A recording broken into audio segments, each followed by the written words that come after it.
Greetings, students. Mr. Little here, and today we're going to talk about the early modern Islamic empires.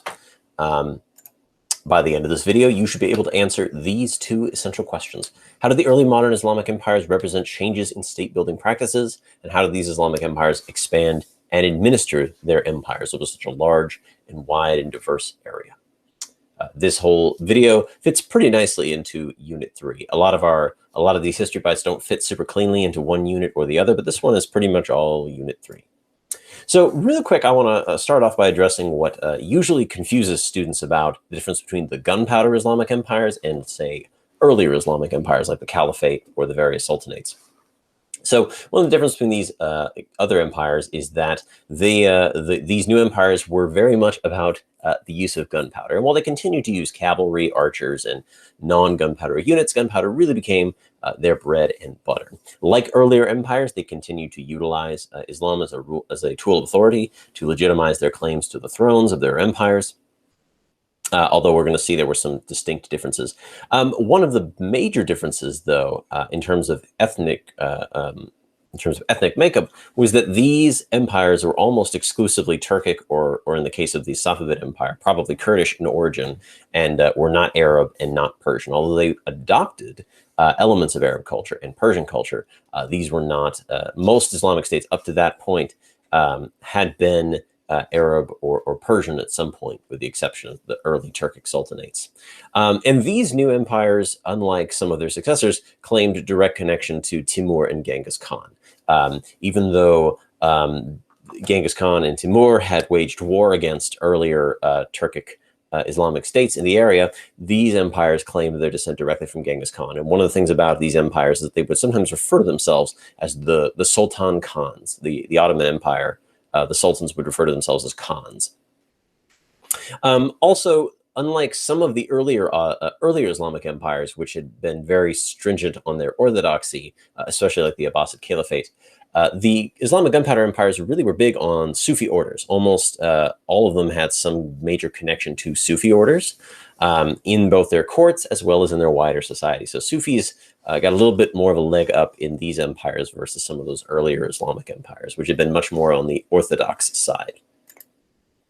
So why do we call them gunpowder empires, right? I mean, don't we have evidence that some of those earlier states also used gunpowder? And yes, but gunpowder empire has a very particular meaning behind it. And the historian William McNeill points out that it's the use of gun artillery and firepower to monopolize large territories. And so the Ottomans, the Safavids, and the Mughals didn't strictly use guns, but what they did was they used guns to take control of nomadic territories where previously the geography and the population dynamics had favored horse archers or horse warriors. But now, with the introduction and the use of more effective guns and cannons, this made gunpowder empires much more likely to secure these territories. And this was going on in Europe too, especially in Russia, where they drove out the Mongols because they utilized gunpowder technology against the Mongol horse lords. So let us take a quick overview of the most famous of all the Islamic empires during this time, the Ottoman Empire. Most famous, probably longest lasting too. So what you should know about the Ottoman Empire is that its founder, who they usually attribute as founding their house, is Osman Bey, who was a Ghazi. And this is a term for one who wages a holy war in the name of Islam. Usually these were Turkic converts who were fresh to the religion, but they wanted to wage a war in the name of the religion. And so these Ghazis in particular moved into what is now Turkey, hence why there's the connection between Turkey and the Ottoman Empire. It is believed that the origins of the Ottoman Empire lie in Ghazi warriors in what is now Turkey. Although Osman Bey may have founded the empire, some of its greater conquerors, including Mehmet the Conqueror, who took the took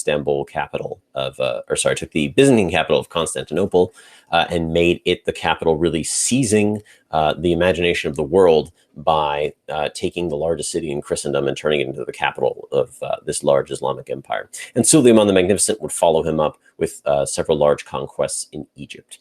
Now, in terms of religious makeup, it's really hard to say how diverse the Ottoman Empire was at its peak. There was no official census until the late 1800s, when the empire was much smaller than it had been. But nonetheless, it's probably safe to say that the empire was majority Islamic, mostly Sunni Islam. And this made sense in part because the Sultan was also the Caliph.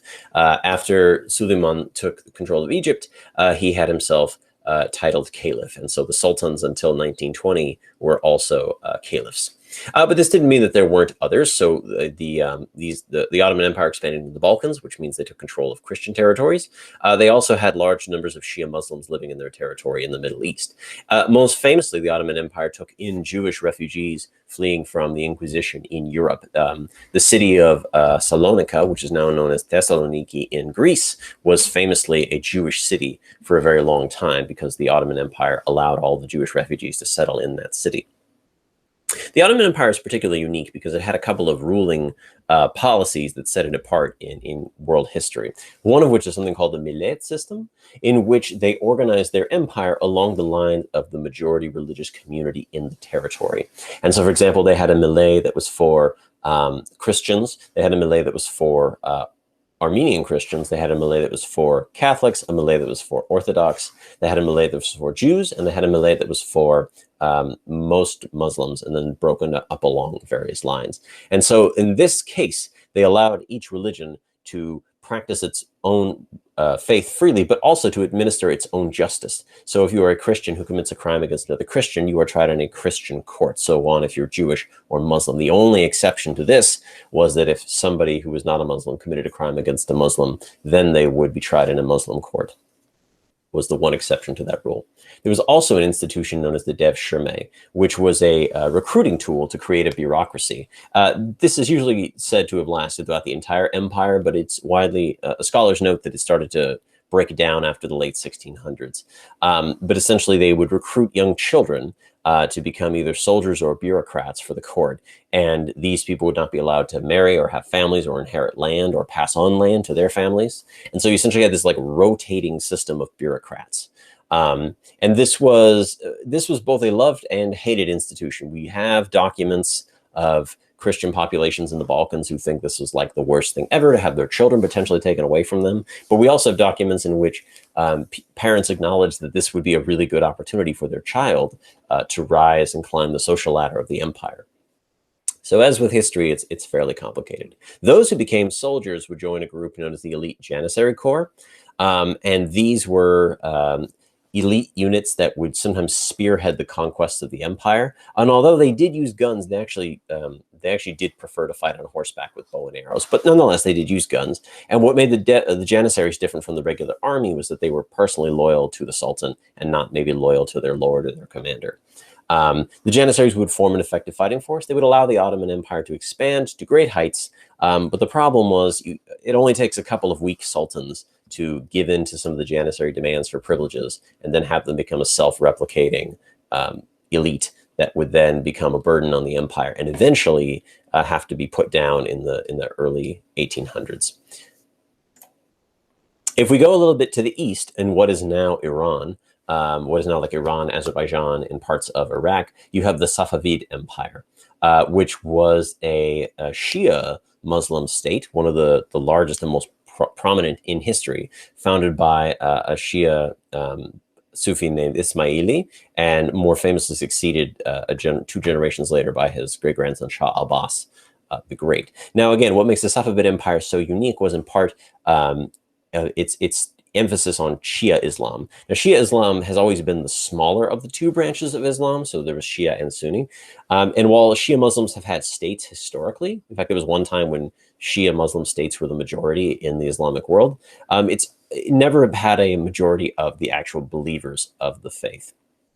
There have always been more Sunnis than Shia. But Iran today is the most largely populated Shia country in the Middle East, and that is in part a direct legacy of the Safavid Empire, who rigorously enforced Shia Islam, and especially what we call 12er Shia Islam. And I don't want to get into the super details about the different branches of Shia Islam, but it's a very particular type of Shia Islam. And there was a connection that the leaders of the Safavid Empire tried to cultivate amongst their people, which was that the Shah of the Safavid Empire, the counterpart to the Sultan of the Ottoman Empire, was in contact with the Imam. And in Shia Islam, the Imam is a very important figure who is going to bring about the end of days and peace on earth. And so the idea was that the leader of the Safavid Empire was somehow in contact with the hidden Imam, had some sort of special connection to the hidden Imam. And this was another example of legitimacy, much as the sultans of the Ottoman Empire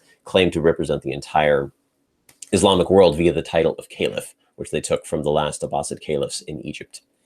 In terms of elite forces, the Safavid Empire also had its own group called the Kizilbosh, also known as the Red Hats. And these, despite the fact that the Safavid Empire did use guns, the Kizilbosh were not really keen on guns. They preferred cavalry. Most famously, at the Battle of Chaldiran, they charged the Ottoman Empire's gun emplacements and were cut to pieces.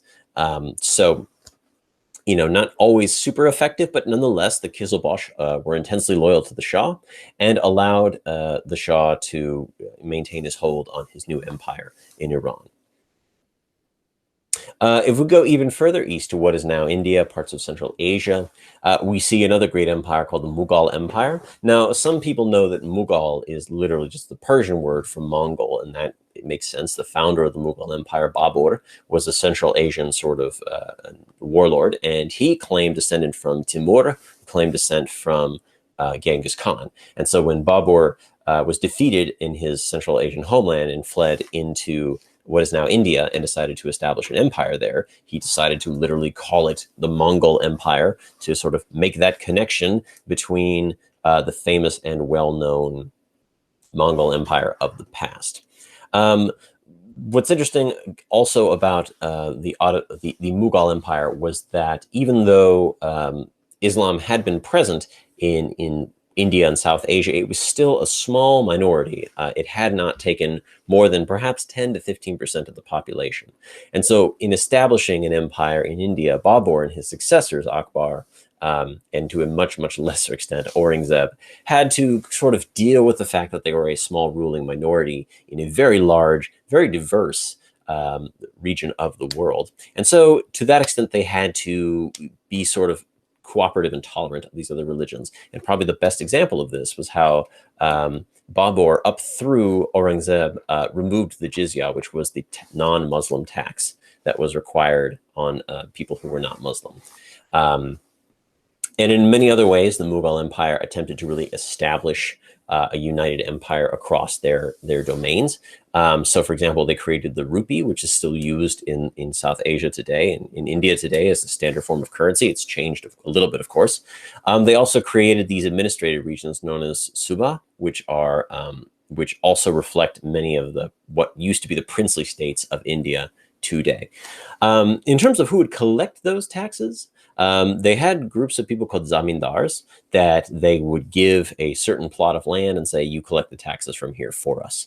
Zamindars would also be expected, however, to maintain a cavalry force that if the Mughals called them to fight, they would be expected to answer the call and assist the emperor. The Mughals, like their successors, also had to come to terms with and deal with the Rajputs, which were these princes in northern India who most of them did not accept Islam, and also had their own armies and their mountain fortresses. And so they managed to incorporate most of them into the Mughal Empire, allowing them to keep their religion and continue to practice their faith and have a certain degree of autonomy if they promised to bring their armies to fight for the emperor. And there are lots of stories across the history of the Mughal Empire of Hindus fighting for these Mughal emperors. Sometimes it's portrayed as though almost all of the military was made up strictly of Muslims and nobody else, but that's not true. There were numerous stories of Hindu generals fighting with the Mughal Empire against its rivals in the south of India. This is a painting of a Devshirme. If you ever see paintings of the Devshirme, you note that the recruits were colored in red. Here's a map of the three major Islamic empires. The Ottoman Empire is perhaps the most widely spread. As you can see, North Africa, the Middle East, parts of Arabia, what we now know as Turkey, all the way into like the Crimea in Russia and the Balkans in Europe. Whereas the Safavid Empire is a bit more compact and the Mughal Empire is just sort of confined to South Asia. So it's worth noting, as I've mentioned, these three empires, though it looks like they're all kind of compacted into this central Eurasian landmass, that this was a time of expansion for Islam as a religion itself. We usually talk about the spread of Islam in its early days, and then it kind of like stops. But it continued to expand during this time. It's not just an age of European exploration, it's an age of Islamic exploration and expansion. The Balkans became heavily Islamic, although perhaps not majority Islamic. In East Africa, parts of West Africa, Islam was adopted by more and more people. So, of course, Muslims that already existed in Western Africa and Eastern Africa, but now more and more people are beginning to join the religion, and it's starting to become close to majority, or at least 50% in some of these areas. Also, Islam begins to take hold in Southeast Asia, previously home to many Hindu Buddhist kingdoms. Islam, via merchants and missionaries and Sufis and military conquest by local Islamic powers, gradually becomes a very Islamic region. And we can see this in part through the other Islamic empires that exist during this time, such as the Omani Empire in the Indian Ocean, who also had a very unique form of Islam, like the Safavids, called Ibadi Islam, which is, again, it's technical, but it's not to get super technical, it's just a different branch of Islam. You also have the Aceh Sultanate in what is now Western Indonesia, on the tip of the island of Sumatra. And you also have the Sultanate of Sulu, which is one of my favorite words to say, which was in parts of what is now Borneo, Malaysia, and parts of what is now the Philippines. And so you have all of these areas that were previously not Islamic sort of getting either an Islamic ruler or establishing an empire over non-Islamic lands. And here you can see sort of, while some areas did famously become un-Islamic, like Spain, for example, nonetheless, Islam continued to expand into many new areas that are outside the domain of the three major gunpowder empires. Well, anyways, you should be able to answer those two questions from the beginning of the video. I want to thank you for joining me. My name is Mr. Little, and I will see you next time.